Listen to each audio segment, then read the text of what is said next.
Check it out. Thursdays, 10 a.m. Mountain Time, noon Eastern. A healthy dose of Jersey Girl wisdom. Live with revjerseygirl. Sponsored by New Thought Media Network. Positively inspiring.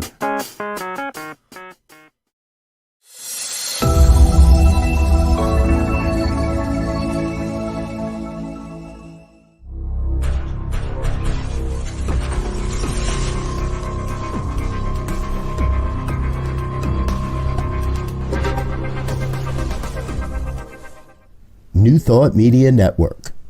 We are a global broadcast network of positive music, media, and entertainment, inspiring humanity's evolution along the journey of enlightenment and creating a world of love, peace, empowerment, and prosperity for all. New Thought Media Network. Positively inspiring.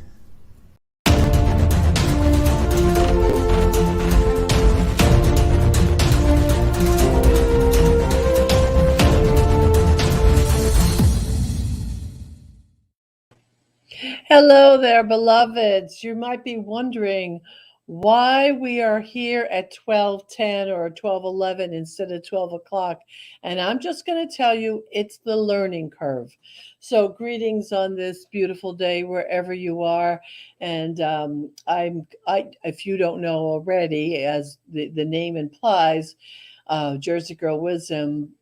From being from New Jersey, last week we rebroadcasted the first episode of this series, and a lot of that had to do with the lovely Hurricane Ida that just kind of wreaked havoc with our area. I'm blessed. I had no water in my basement, which is good because I've been living down there for a number of weeks during the construction in my home.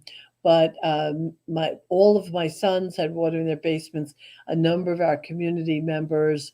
And it's interesting because one door, I might not have gotten water, but the next door neighbor did. It was an interesting time. Greetings, good greetings, Ty.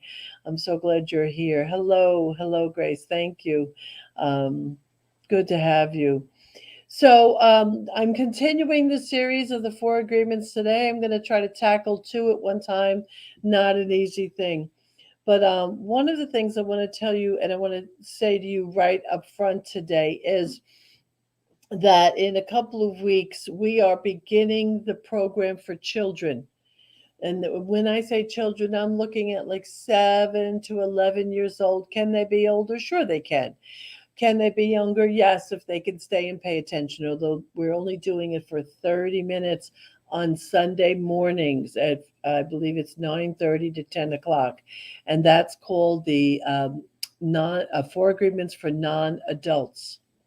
And so I'm hoping Diego's going to put that up on the banner for you, on the thing for you to see.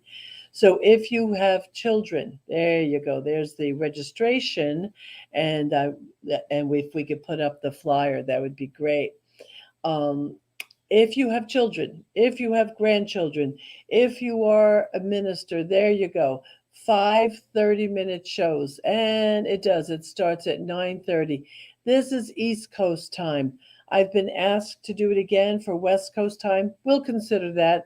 But this is our maiden voyage for doing this. And I can't think of a greater gift for you to give your children or your grandchildren or a neighbor's child or a godchild. Hello, Don Lee. I can't think of a greater gift for you to give them than to have them begin to learn how to have conversations and be in the conversation around consciousness.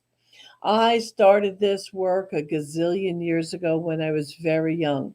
Now, mind you, it didn't prevent the middle of my life. It didn't prevent me from making mistakes. But all the things I learned as a young girl conversations around consciousness, conversations around belief systems, conversations around taking responsibility for one's life. I have always, forever benefited from having those conversations early. I have. And the fact remains that if we get this, if we create the normal, if we create a normal with our children to talk about their feelings and talk about what they think and how they, and what, what do they, how does something impact them, they will grow to be more conscious adults. And if you are on here and you are listening, then you're somebody who cares about being a responsible, conscious adult. So I encourage you to share the links on the page. Go to my Facebook page, you'll find the posting there for the non-adults. And if it is a money thing, just let us know. This is not about the money. This is about serving the children and helping adults possibly to have conversations that they might not really know how to have yet. That, some that we don't always know how to have those conversations.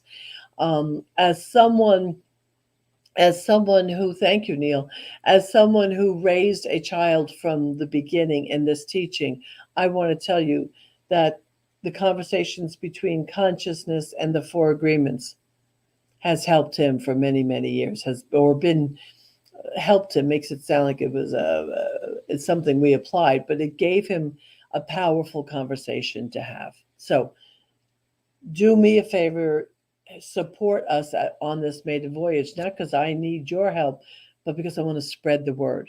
Spread the word to families and friends. Okay, we did the first agreement. The first agreement was be impeccable with your word. Now today, somehow, and I don't know how, we're going to go through two agreements.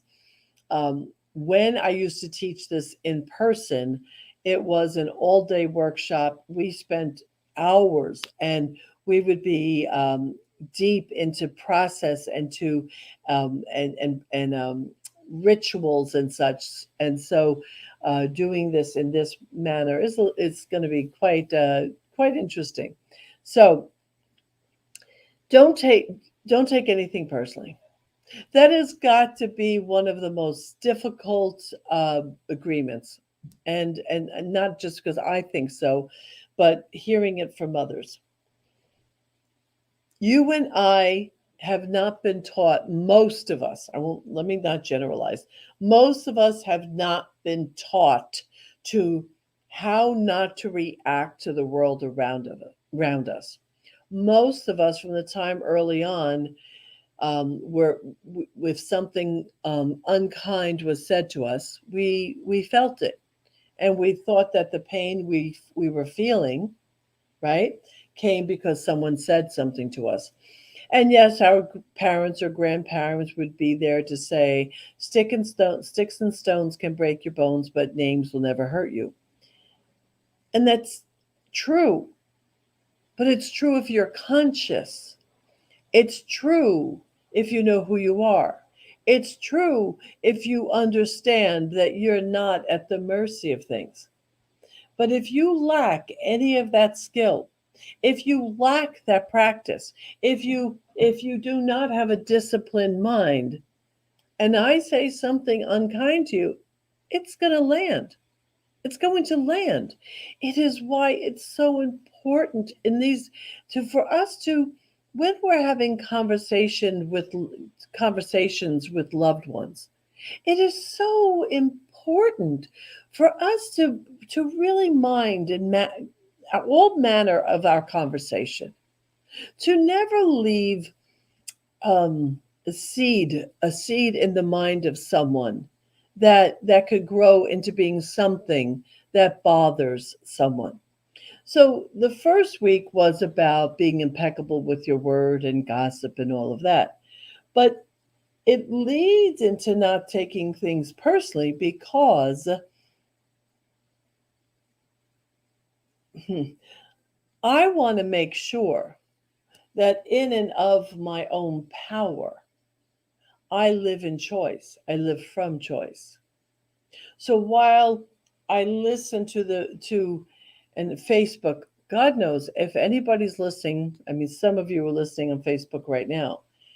But if you've been on Facebook in the recent couple of years, the the the license that many people take to just say anything no matter the impact for me has been shocking.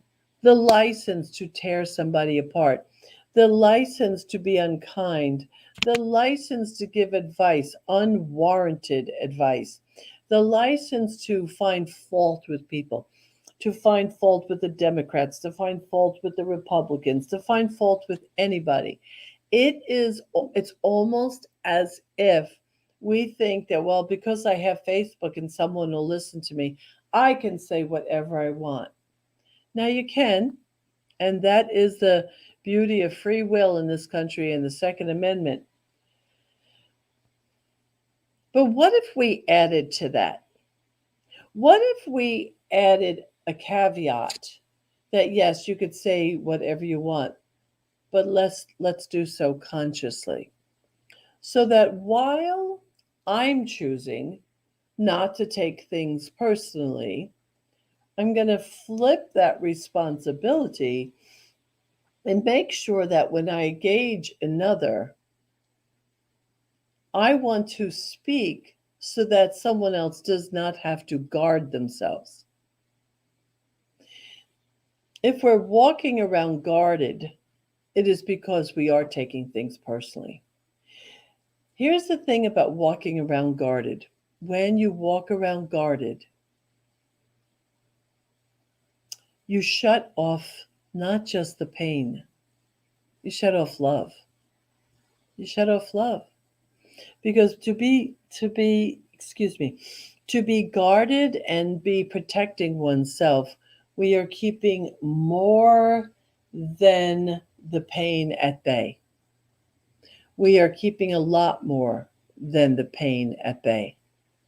So it's very, very important that we learn that if I don't take anything personally, that's an inside job.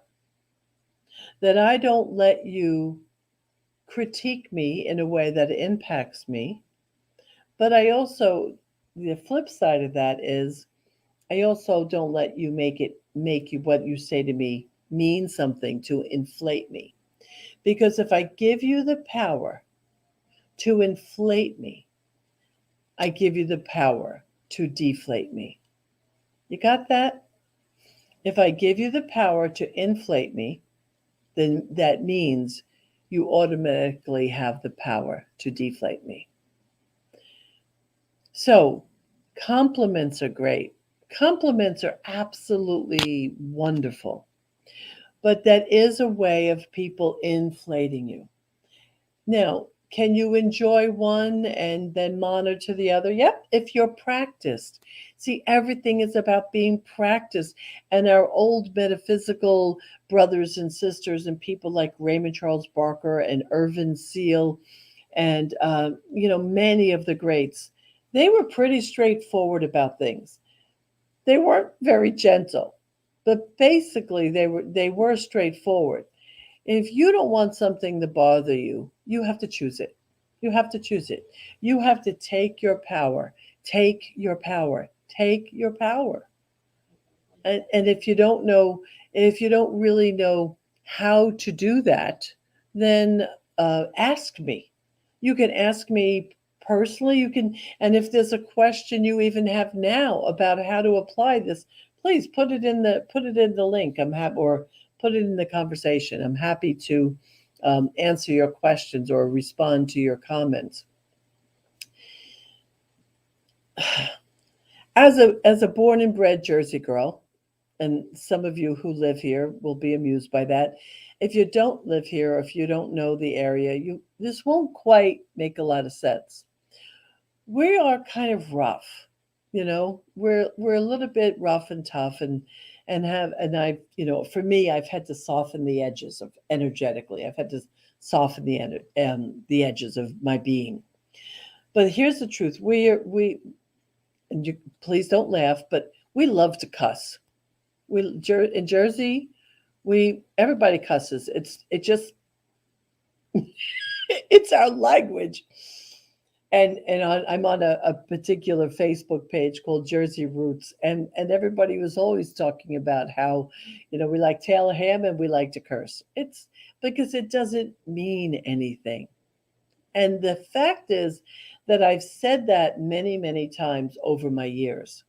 But the fact remains, because I've been toughened up so much, I remain I remain safe and in my own power, even if someone's using language that others would strongly respond to. So I have learned not to give my power to curse words. Let's just say it like that. There's and in it when I'm being funny, I'll say that there's not enough curse words in the world for you to get me to react, because I just look at it like it's nothing. It's nothing. What would be different in your life if your inner landscape was so solid that I could not throw you off? There you go. When you are immune to the opinions and actions of others, you won't be the victim of needless suffering. Now, who gets to you the most? And if you don't mind, I'd love to hear from some of you. Who gets to you the most? Who can have access to you? That's something to pay attention to. So, that person that you've given power to, or family members, that's where you want to do your healing work.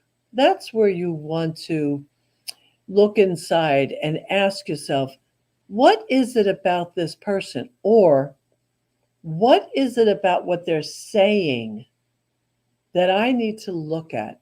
You see, because while I tell you not to take things personally, if you do take things personally, grow from it.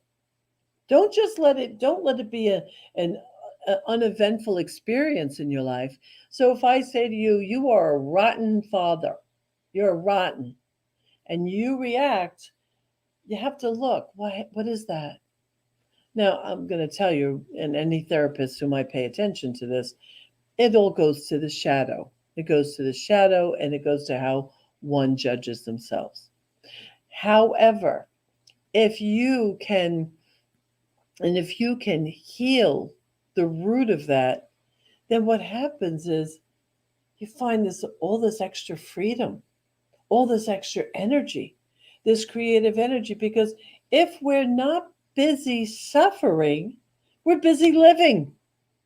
That's the beauty of this. And the way this ties together with the science of mind so beautifully is that because the science of mind is all about shifting consciousness, growing and shifting consciousness. And so if I need to go inside and I need to do some healing work, and let's say you're not very experienced about it and you don't know quite how to do it, through the science of mind, all you have to do is use spiritual mind treatment and to go inside and basically say to yourself, and join me if you will with this, I am willing to rise above the pain. I am willing to rise above all of it. I am willing to be free of it. I am willing to have those words fall off my shoulders as if I was Teflon. And as you take that on a regular basis, you become unavailable to the pain and the suffering. And Diego just put up a reminder for me a minute ago in my excitement for, oh, there we go. If we're not busy suffering. Yes, thank you. Hi, Kathy Duca. Beautiful. My guest from a couple of weeks ago, and such a great therapist. Oh my God, and that book that she wrote. So if oh, no, no, no. I want to go back to New Thought Media. Please, please, please, please pull out your credit cards, send some money to this organization. The preference, sends, even if it's something small, send it monthly. If you have been benefiting from it, send something money monthly, even from your organization. Keep this New Thought alive. Keep it alive. Share it with everybody you know. Share this broadcast. Please share the other broadcasts. Share, share, share. Sharing is the way we grow it. Okay, please go ahead and do that. Yes, please like, subscribe, and share. And sharing is the important one. It actually really is, because it exposes the show and everything to an audience we weren't predicting. Okay, so now let's tie this in. So we're talking about not taking things personally, and then not to make assumptions. Not making assumptions is, for me as a teacher, the most difficult concept to teach, because it's easy to miss. And I'll tell you, I'll give you so many. I'll give you an example.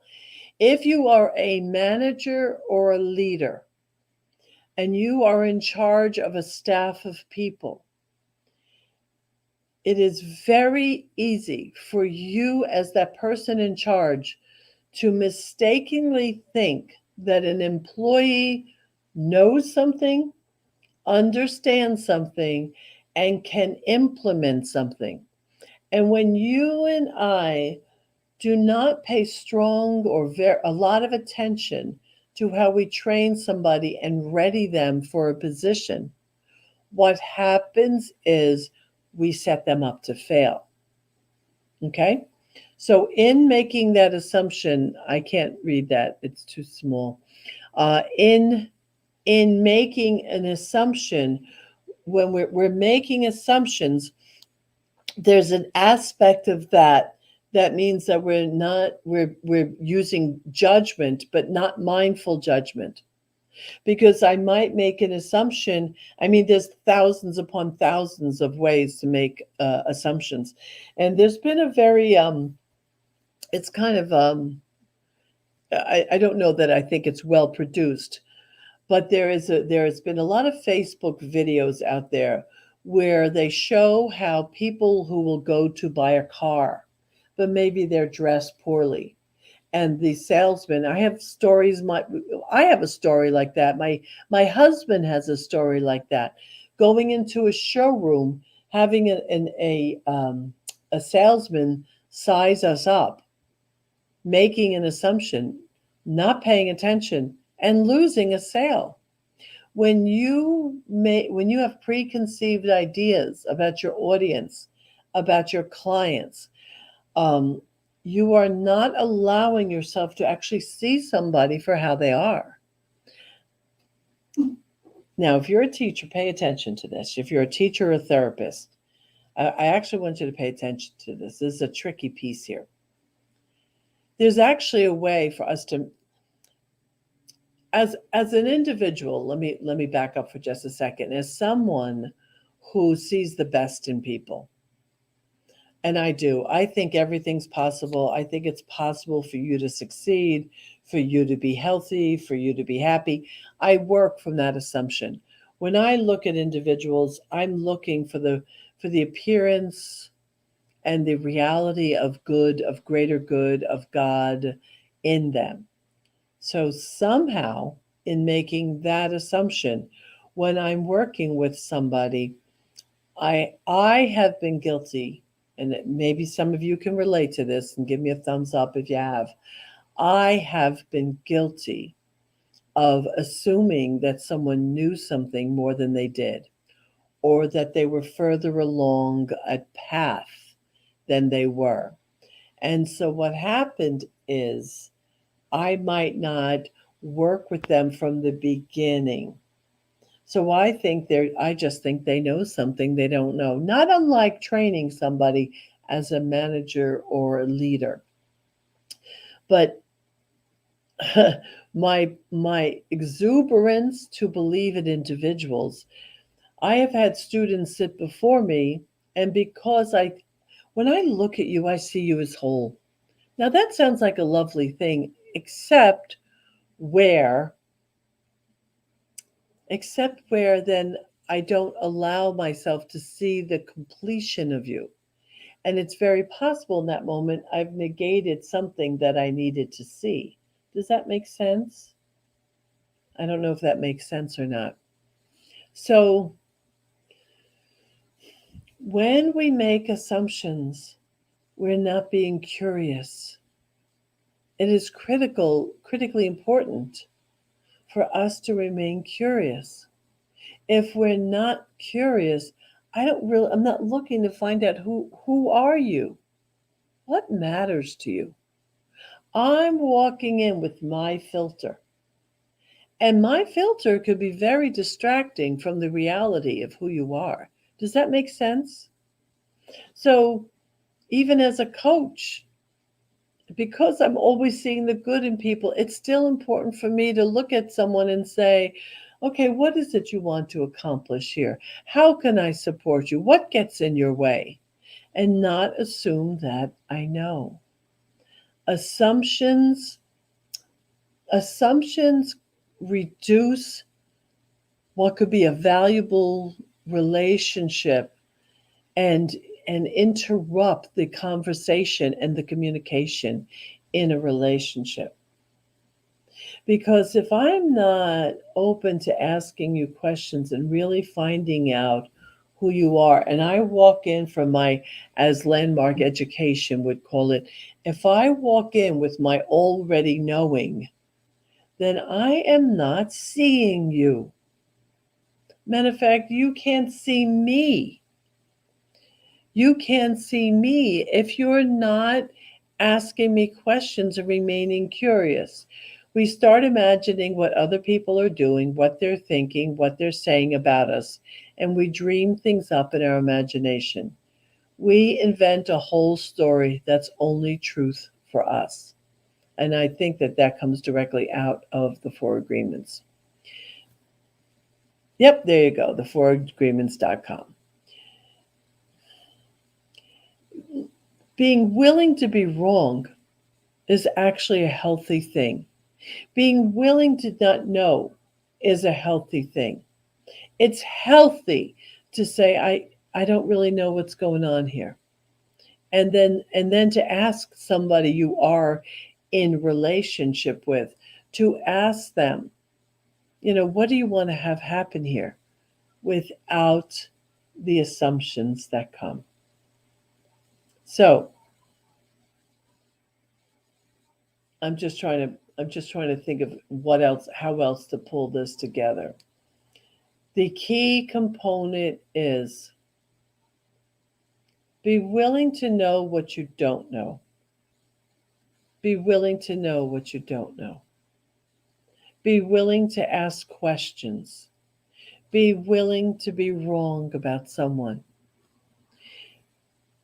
The recent few years, and most definitely the past year, ever since we watched George Floyd murdered on the streets, white people specifically, and I hope you got this. You and I have had to learn what it is we think we know, and to realize that we don't know. We don't know. Any assumptions we've made about the way we think other people live or how people see us. It's been a very powerful and painful lesson to catch up and understand about privilege, to understand the impact of being white, to be white in this world of ours. And if you want to have impact on the world around you, part of that is learning that lesson.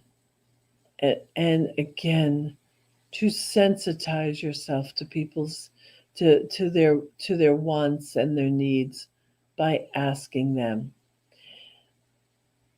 Yeah, that's all I want to say about that. So I want to bring up again the reminder about the four agreements for non-adults.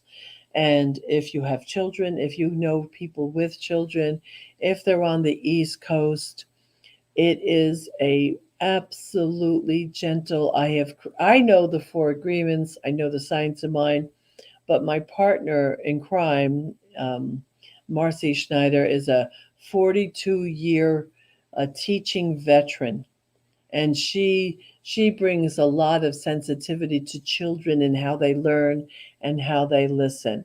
There we go. So join me, if you will. And it is a commitment also on the part of the parents, because they have to be willing to support. I said 30-year, by the way. That year, it's 42 years of an elementary school teacher.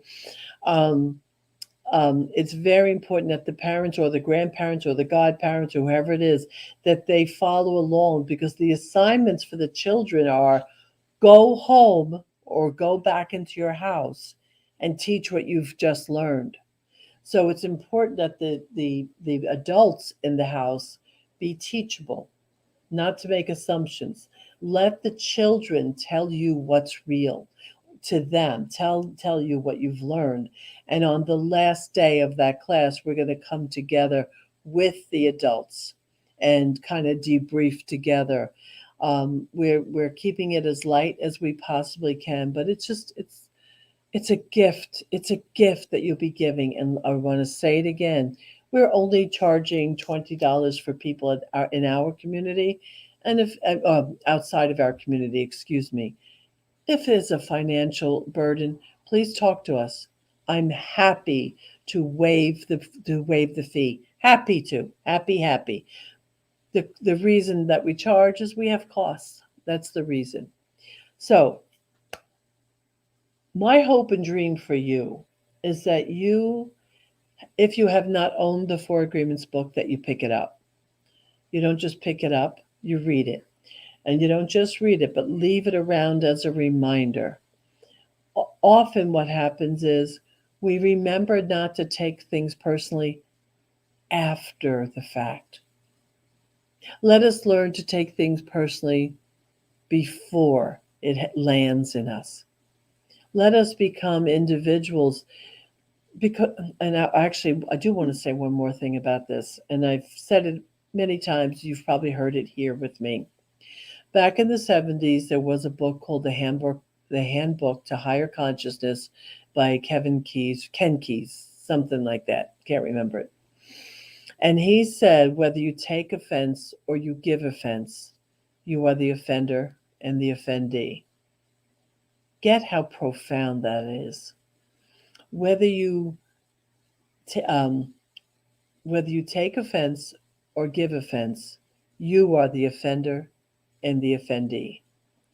What that is, that's a very complicated and sophisticated way of saying don't take things personally, but realize if you do, that you have a part in it. When you and I step into our power and we become grounded, we become free of the influences, the negative limiting influences of others. And isn't that what we want? Because if I do that and one of my sons decides to go off on me, if I'm grounded enough to not take offense and not react, I might still want to say something like that's inappropriate. But if I choose not to take offense, then I have not taken my garbage and handed it over to them. And I have not taught them that they are the problem. Catch that. When you are grounded and in your power, you create the possibility where others are not the problem. Okay? Practice, practice, practice. Share these posts, send them out. Practice, because happy people are good for the world. Solid, grounded people who can't be offended are good for the planet. They're good for your neighbors, they're good for your family. We make powerful impacts by being healthy. So, Rev Jersey Girl here, signing out for today. I love you. Please be well, be happy, and be brilliant. I'll see you next week with our last agreement. After that, I have the Reverend Marie Kirkland joining me. And then 2 weeks after that, I have Jesse Powers, precious, beautiful, oh my God, the artistic Jesse Powers. So we have some good shows coming up and other people in the wings waiting. I'll see you soon. I'll see you next week. I love you. Next week we will be back at the 12 o'clock time. Be well.